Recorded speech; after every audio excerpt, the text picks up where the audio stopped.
Hello विद्यार्थी मित्रांनो, welcome to global online Marathi. मी Rahul sir, your management educator. आज आपल्यासाठी घेऊन आलो आहे ह्युमन रिसोर्स मॅनेजमेंट.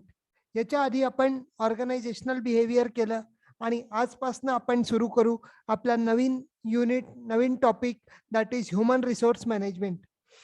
आपल्या सिलेबस महाराष्ट्र सेट मॅनेजमेंटच्या सिलेबसमध्ये या युनिटला यांनी 1.5 पार्टमध्ये दिलेलं आहे, पण आपण याला पूर्णपणे MCQच्या माध्यमातून कव्हर करण्याचा प्रयत्न करू, ज्याने की आपले ह्युमन रिसोर्स मॅनेजमेंटशी संबंधित जितके पण कन्सेप्ट आहे ते बिलकुल क्लिअर आणि स्ट्रॉंग होत जातील. तर याच्या आधी मी तुम्हाला सांगू इच्छितो की आमची ग्लोबल ऑनलाईन ॲप आहे, याला तुम्ही डाउनलोड करू शकतात. याचे बरेचसे फॅसिलिटीज अवेलेबल आहे. याने करून या ॲपला डाउनलोड केल्याने आपल्या प्रिपरेशनमध्ये खूप हेल्प होऊ शकेल. आणि आमच्या पेपर 1 आणि वेगळ्या वेगळ्या विषयाच्या पेपर 2च्या बॅचेस ऑलरेडी सुरू झाले आहे. जर आपल्याला ती बॅच जॉईन करायची असेल तर दिलेल्या व्हॉट्सअप नंबरवर मेसेज करा आणि त्या बॅचला तुम्ही जॉईन करू शकता. तर आजच्या लेक्चर कव्हरेजमध्ये आपण ह्युमन रिसोर्स मॅनेजमेंटचे बेसिक्स डिस्कस करणार आहे. की कारण कसं आहे की जर आपण पूर्ण एखाद्या युनिटला जर पूर्ण स्क्रॅच पासून सुरू करू, इंट्रोडक्शन पासून सुरू करू, तर आपले जे कन्सेप्ट आहे ते पूर्णपणे स्ट्रॉंग होत जातील. आणि सुरुवाती त्या युनिट करता आज आपण या युनिट ह्युमन रिसोर्स मॅनेजमेंटची आपण फाउंडेशन तयार करणार आहे. हळूहळू आपण basic to advance level MCQ करू. तर आपल्याकडे आजचा फर्स्ट क्वेश्चन आहे स्टेटमेंटवाला. स्टेटमेंट 1 आणि स्टेटमेंट 2 दोन स्टेटमेंट दिलेले आहे आपल्याकडे, आणि आपल्याला सांगायचं आहे की दोन्ही बरोबर आहे, दोन्ही चुकीचे आहे, एक बरोबर आहे, एक चुकीची आहे, किंवा दुसरी बरोबर आहे, पहिली चुकीची आहे. तर आता मी स्टेटमेंट सांगतो तुम्हाला. स्टेटमेंट 1 आहे, human resource management focuses on the mutual interest of organisation and employees. आणि स्टेटमेंट 2 आहे, the interest in personal management is limited to the organisations only. Is limited to हे 2 वेळा आलंय, हे एकच आहे. Is limited to organisations only. तर याचं मराठीमध्ये एक्सप्लेनेशन देतो मी क्वेश्चनचं, की ह्युमन रिसोर्स मॅनेजमेंटनी काय म्हटलंय की तो ऑर्गनायझेशन आणि एम्प्लॉई दोघांच्या इंटरेस्टवर फोकस करतो, आणि जो पर्सनल मॅनेजमेंट आहे त्याच्यात फक्त ऑर्गनायझेशनच्या ऑर्गनायझेशनच्या इंटरेस्टवर फोकस केलं जातं. आता याच्या आधी आपण असे ओनली वाले क्वेश्चन्स केले आहे, पण याच्यातही आपल्याला जोपर्यंत आपले स्टेटमेंट आपण बद्दल शुअर होत नाही, तर नुसता ओनली पाहून आपल्याला स्टेटमेंट 2 रॉंग असेल असं म्हणायचं नाहीये. आता याचा आपण करेक्ट आन्सर आहे की both statement 1 and 2 are correct. आता तुम्ही म्हणाल की सर तुम्ही ओनलीची तर हिंट दिली होती. ओनली जर असेल तर क्वेश्चन बरेचदा चुकीचा असतो, पण इथे असं नाहीये. त्याच्या मागे कारण आहे की जो ह्युमन रिसोर्स आहे तो मॉडर्न कन्सेप्ट आहे, आणि जो पर्सनल मॅनेजमेंट आहे तो क्लासिकल किंवा ट्रेडिशनल म्हणता येईल, ट्रेडिशनल कन्सेप्ट आहे. कारण कसं आहे की ह्युमन रिसोर्स हे कशावर फोकस करतं की जे आपला ऑर्गनायझेशन आणि एम्प्लॉई आहे. कारण त्यांचं ह्युमन रिसोर्स मॅनेजमेंटचं गणित असतं की ऑर्गनायझेशन आणि एम्प्लॉई दोघांचे ऑब्जेक्टिव्ह फुलफिल हवे, आणि ऑर्गनायझेशनचे ऑब्जेक्टिव्ह अचीव्ह होण्यासोबत सोबत एम्प्लॉईची डेव्हलपमेंट होत जावी. पण पर्सनल मॅनेजमेंट जो आहे याच्यात फक्त ह्युमनला ॲज अ मशीन ट्रीट केलं जातं. आपण जसं सायंटिफिक मॅनेजमेंटमध्ये पाहतो की मॅनवर किंवा क्लासिकल मॅनेजमेंटमध्ये पाहतो की ह्युमनवर ट्रीटेड ॲज मशीन्स, तर तसंच या पर्सनल मॅनेजमेंटमध्ये काय आहे की फक्त ऑर्गनायझेशनचे गोल्स कुठल्याही हालतीत पूर्ण केल्या जातील, त्याच्यासाठी आपण ह्युमन्सला काही कसंही ट्रीट करू, पण आपला मतलब आहे की फक्त ऑर्गनायझेशनचे ऑब्जेक्टिव्ह अचीव्ह व्हायला पाहिजे. आय होप तुम्हाला हा क्वेश्चन समजला असेल. बरेचदा ओनली पाहून जोपर्यंत आपण स्टेटमेंट बद्दल शुअर नाही आहे तोपर्यंत त्याला इनकरेक्ट समजायचं नाही. आता आपण ह्युमन रिसोर्स मॅनेजमेंट आणि पर्सनल मॅनेजमेंटचा डिफरन्स पाहू. ह्युमन रिसोर्स मॅनेजमेंटचा जो टाइम आणि प्लॅनिंग आहे तो शॉर्ट टर्म असतो, आणि जो HRM आहे हा लॉंग टर्म प्लॅनिंग करतो. ह्युमन रिसोर्स मॅनेजमेंट हा प्रोएक्टिव्ह कन्सेप्ट आहे आणि पर्सनल मॅनेजमेंट हा रिएक्टिव्ह कन्सेप्ट आहे. आणि याच्यात काय युनिडायरेक्शनल असतं पर्सनल मॅनेजमेंटमध्ये, आणि ह्युमन रिसोर्स मॅनेजमेंटमध्ये कसं की सगळे मिळून विचार करतात, म्हणजे इंटिग्रेटेड असतं.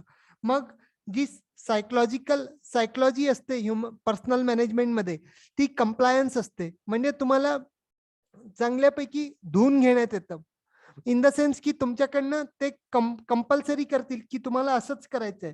पण HRM मध्ये एम्प्लॉई हा एम्प्लॉईला मोटिवेट केला जातो, ज्यांनी तो स्वतः कमिटमेंट देतो की नाही सर, आम्ही तुमचं जे काम आहे ते व्यवस्थित वेळेच्या आत आम्ही करून देऊ. पण पर्सनल मॅनेजमेंटमध्ये तुमच्या सोबत जो व्यवहार असतो तो सक्तीचा व्यवहार असतो. आणि ह्युमन रिसोर्स मॅनेजमेंटमध्ये कसं की लव्ह अँड अफेक्शनेट, म्हणजे मोटिवेट करून तुमच्याकडनं काम करण्यात येतं.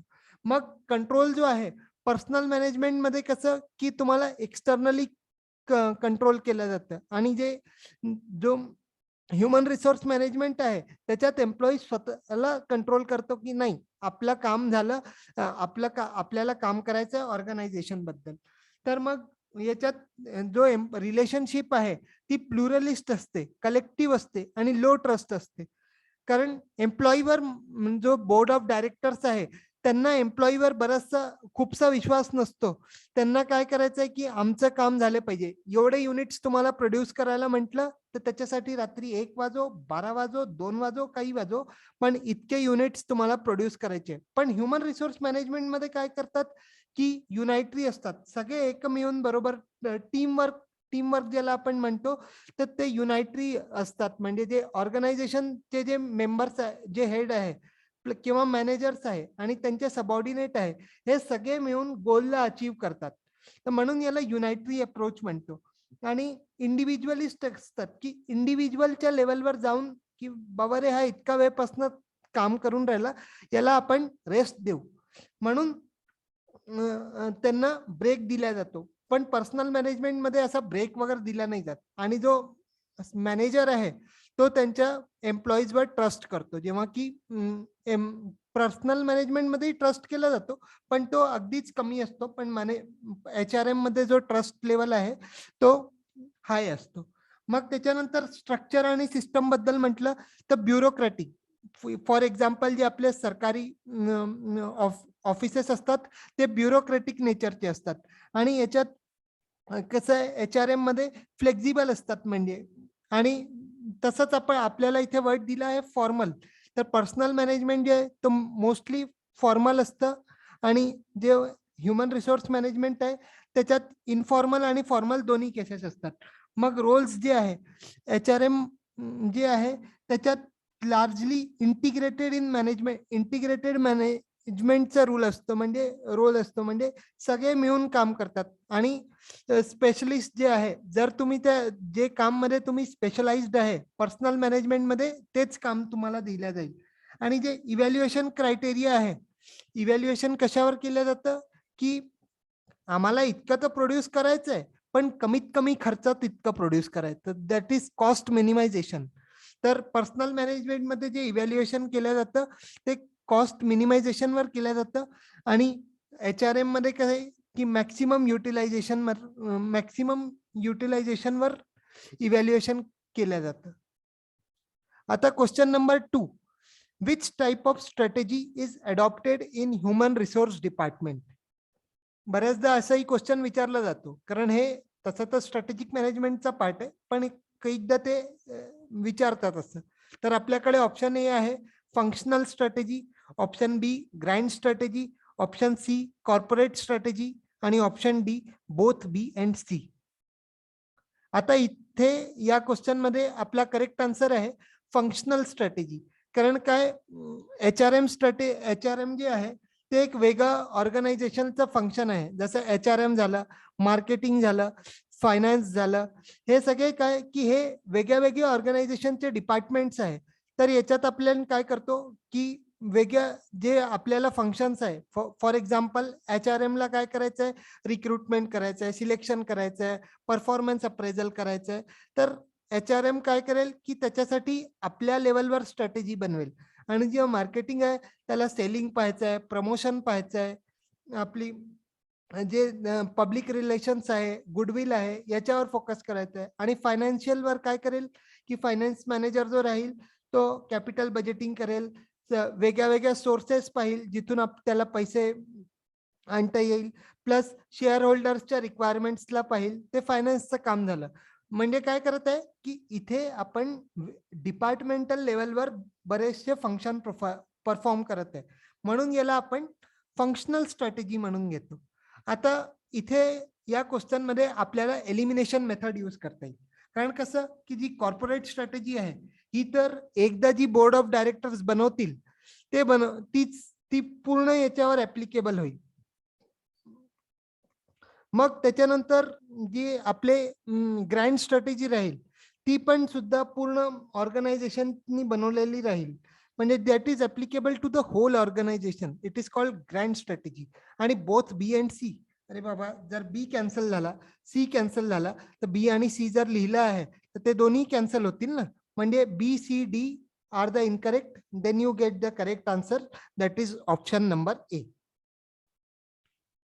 असं एलिमिनेशन मेथड वापरायचं ज्यांनी आपल्याला खूप कन्व्हिनियंट जातं. म्हणजे जेव्हा आपल्याला कन्फ्युजन होतं त्यावेळी आपण एलिमिनेशन मेथड लावून बरेचदा करेक्ट आन्सर काढता येतो.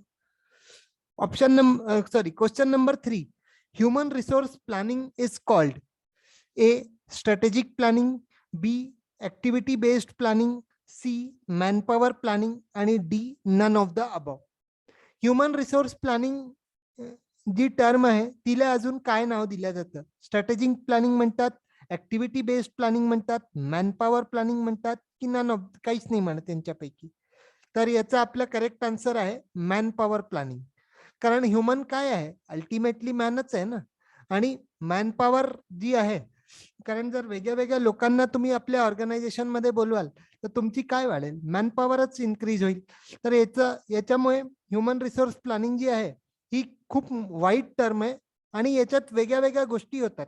याच्याशी संबंधित आपण MCQ उद्या करू. Human resource planning, recruitment, selection याच्याशी संबंधित जे MCQ आहे ते आपण उद्या करू. तर ह्युमन रिसोर्स आणि उद्या याचं एक्सप्लेनेशनही देईल. तसं जर शॉर्ट मध्ये सांगतो तुम्हाला की ह्युमन रिसोर्स प्लॅनिंग मध्ये काय करतात की ऑर्गनायझेशनची जी डिमांड आहे, म्हणजे तिथे किती लोक पाहिजे आणि ते लोक आपण कोणत्या कोणत्या सोर्सेसनी आणू, याच्याबद्दल जे प्लॅनिंग केलं जातं त्याला म्हणतात ह्युमन रिसोर्स प्लॅनिंग. म्हणून पण याचं दुसरंही नाव आहे, that is manpower planning. Question number 4. Which of the following is not the source of data collection in job analysis? म्हणजे यांच्यापैकी कोणचा सोर्स नाही आहे जॉब डाटा कलेक्ट करण्यासाठी. कशासाठी डाटा कलेक्ट करायचं आहे आपल्याला? जॉब अनालिसिस साठी. तर आपले ऑप्शन्स आहे A Delphi technique, B interview technique, C occupational information network आणि डी क्वेश्चनरी. तर याचा आपला करेक्ट आन्सर आहे ए डेल्फी टेक्निक. कारण डेल्फी या ज्या 3 आहे, इंटरव्ह्यू घेणे हे तर कॉमन गोष्ट आहे. क्वेश्चनरी आपण रिसर्च करतो किंवा काही माहिती कलेक्ट करायची असेल तर ती आपण क्वेश्चनरीनी डेटा कलेक्ट करतो. आणि ऑक्युपेशनल इन्फॉर्मेशन नेटवर्क म्हणजे लोक काय काम करतात, ऑक्युपेशन कोणाचं काय आहे, एक वेगळ्या वेगळ्या इन्फॉर्मेशन सिस्टमनी आपण कलेक्ट करतो through different networks, that is called occupational information network. पण डेल्फी टेक्निक काय आहे? Delphi is a just HRP technique, म्हणजे ह्युमन रिसोर्स प्लॅनिंग टेक्निक. याच्यात काय होतं की वेगळे वेगळे एक्सपर्ट्सला बोलवल्या जातं आणि त्यांच्या ओपिनियन घेतल्या जातात. फॉर एक्झाम्पल एक एक्सपर्ट ए आहे, बी आहे, सी आहे, डी आहे. या चौघांना आपण एकामेका साईडला वेगळ्या वेगळ्या साईडला बसवू आणि यांच्या ओपिनियन्स घेऊ आणि यांना मॉनिटर करणारा एक एक्स नावाचा माणूस राहील, तो यांना मॉनिटर करेल. आणि जोपर्यंत या चौघांच्या ABCD जोपर्यंत या चौघांच्या ओपिनियन्स मॅच नाही करणार तोपर्यंत ते लोक त्यांचं डिसिजन जे आहे ते मान्य नाही करणार. म्हणून ते तितक्या वेळ आपल्या ओपिनियन देतील जोपर्यंत चौघांच्या ओपिनियन सारखा नाही येणार, एकसारख्या नाही येणार. तर that is called Delphi technique. Delphi टेक्निकला लक्षात ठेवायचं एक छोटासा वर्ड सांगतो, ओपिनियन ऑफ एक्सपर्ट्स. मग नेक्स्ट क्वेश्चन पाहू. All of the following terms are associated with staffing except. Staffing जो आहे तो एक मॅनेजरियल फंक्शन आहे. तर याच्यापैकी कोणती अशी टर्म आहे की जी स्टाफिंग सोबत असोसिएटेड आहे?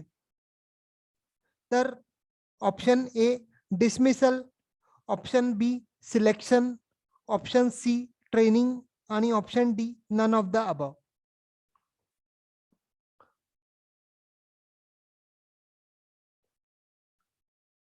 तर याच्यात आपल्याला एक्सेप्ट विचारला आहे, थोडं केअरफुली रीड करायचं क्वेश्चनला. तर ऑप्शन ए डिसमिसल. डिसमिसल म्हणजे काय की तुम्हाला कामातनं डिसमिस कर. डिसमिसल म्हणजे काय की you are fired from the job. आणि नंतर सिलेक्शन म्हणजे बेस्ट अप्रोप्रिएट टॅलेंट असलेल्या कॅन्डिडेटला तुम्ही सिलेक्ट करता. ट्रेनिंग म्हणजे काय की तुमच्या स्किल्सला एनहान्स करण्यासाठी तुम्हाला वेगळ्या वेगळ्या टेक्निक्सच्या थ्रू ट्रेनिंग दिलं जातं. आणि आपला ऑप्शन डी तो जनरलच आहे, नन ऑफ द अबव. तर आपला जो करेक्ट इथे आपल्याला विचारलाय की स्टाफिंगशी संबंधित कोणता नाहीये. तर स्टाफिंग जे आहे त्याचा बेसिकली काम संबंध कोणासोबत आहे? HRM, ह्युमन रिसोर्स सोबतच आहे. तर या जर HRM चे फंक्शन्स HRMच्या स्कोप मध्ये येतात, तर हे अल्टिमेटली स्टाफिंगच्या स्कोप मध्ये सुद्धा येतील. That's why the answer is none of the above. Now question number 6. In Atul Limited Corporation, the designation of employee is changed from the supervisor to junior manager. It is an example of. Atul Limited Corporation हे company आहे. तिथे काय केलं जातं की एक employee supervisor असतो आणि त्याची बदली नाही म्हणता येणार, त्याला प्रमोट केलं जातं. कोणत्या लेवल प्रमोट केलं जातं? ज्युनियर मॅनेजरच्या पोस्ट दिल्या जाते. आणि तर याच्यात आपल्याकडे ऑप्शन्स आहे प्रमोशन, डिमोशन, इंटरनल रिक्रुटमेंट आणि बोथ ए अँड सी. तर याच्यात आपला आन्सर आहे प्रमोशन. कारण काय करत आहे, छोट्या लेवलवरून आपल्याला मोठी लेवल देत आहे. तर याच्यासाठी आपल्याला जो करेक्ट आन्सर आहे तो प्रमोशन आहे. तसं प्रमोशन म्हणजे increment in designation with increment in pay. म्हणजे तुम्हाला मोठ्या लेवलवर देतील आणि तुमचा त्या हिशोबाने जो पे स्केल आहे तोही वाढेल. मग ऑप्शन बी डिमोशन. डिमोशन म्हणजे काय की तुम्ही सपोज मॅनेजरच्या पोस्टवर आहे, सिनियर मॅनेजरच्या, आणि तुम्हाला सिनियर मॅनेजर वरून वापस ज्युनियर मॅनेजर बनवून दिलं, तर काय केलं? तुम्हाला डिमोट केलं. मग ऑप्शन नंबर सी आहे इंटरनल रिक्रुटमेंट. इंटरनल रिक्रुटमेंट मध्ये काय होतं की तुम्हाला तुम्ही काही बाहेर ऍडव्हर्टाइजमेंट देत नाही, न्यूजपेपर मध्ये वगैरे ऍडव्हर्टाइजमेंट काही नाही देत, कारण ते एक्सटर्नल रिक्रुटमेंटचा पार्ट ठेवलं. इथे काय आहे की तुमचे जे ऑर्गनायझेशनच्या आतमध्ये जे लोक आहे याच्यातनच तुम्ही आपली जी रिक्वायर्ड वेकेन्सी आहे त्याला फिल करण्यासाठी तिथूनच आतमधूनच लोक घेऊन आपल्या जे पोझिशन वेकेंट आहे त्याला फिल करतात. That is called internal recruitment. The correct answer is a promotion. Question number 7. Which of the following is not associated with managerial function of human resource management? तर याच्यात आपल्या विचारलेलं आहे की मॅनेजरियल फंक्शन जे आहे त्याच्याशी रिलेटेड कोणता नाहीये.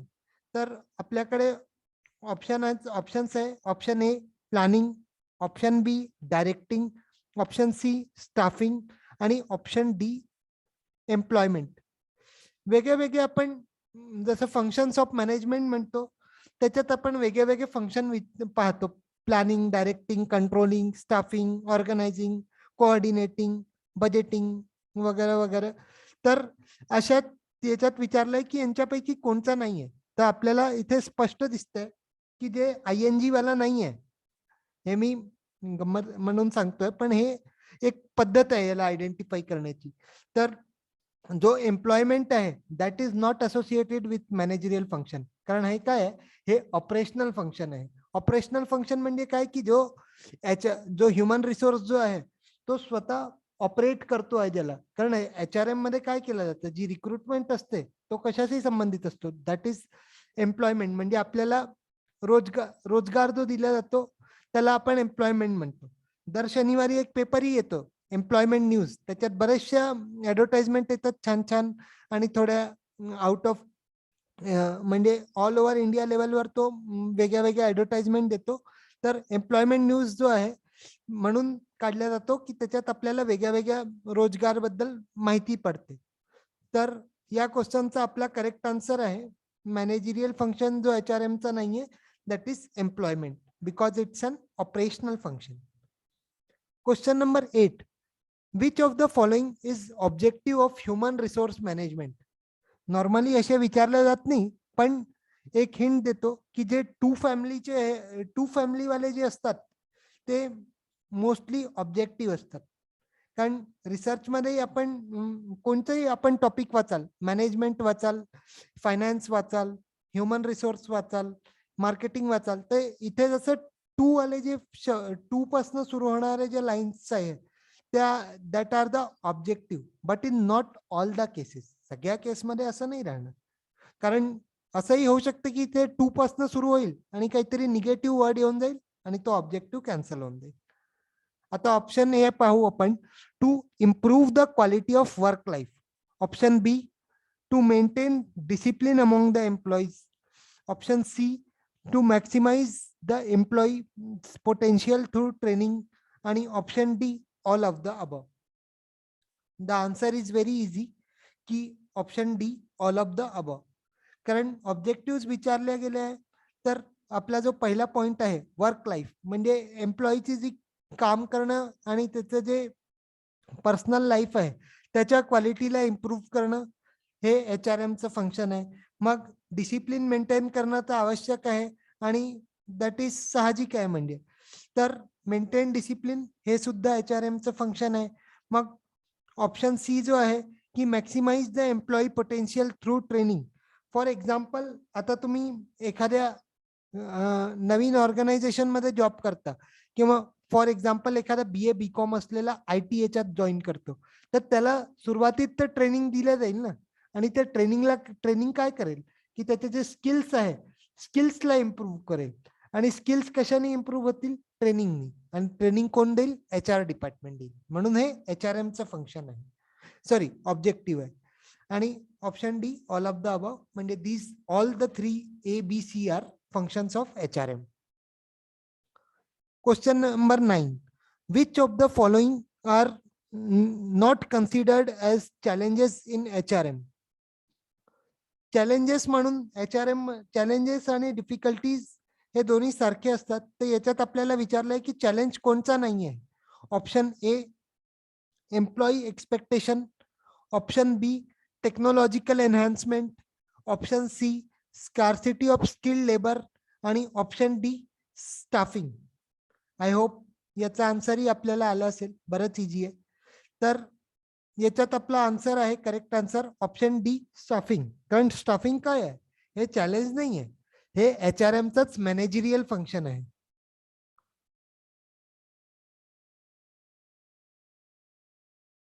स्टाफिंग जे आहे ते HRMचं मॅनेजरियल फंक्शन आहे. आता आपण पॉइंट्स डिस्कस करून घेऊ एकदा. एम्प्लॉई एक्सपेक्टेशन हे HR डिपार्टमेंटसाठी चॅलेंजिंग असतं की एम्प्लॉई जेव्हा येतो तेव्हा तो काय एक्सपेक्ट करतो. फॉर एक्झाम्पल, तुम्ही उद्या असिस्टंट प्रोफेसर व्हाल, तुम्ही जॉबसाठी अप्लाय कराल आणि जेव्हा तुम्हाला इंटरव्ह्यू होईल तेव्हा तो विचारेल ना, how much salary do you expect. तर तुम्हाला काही ना काही तर फिगर म्हणावी लागेल ना.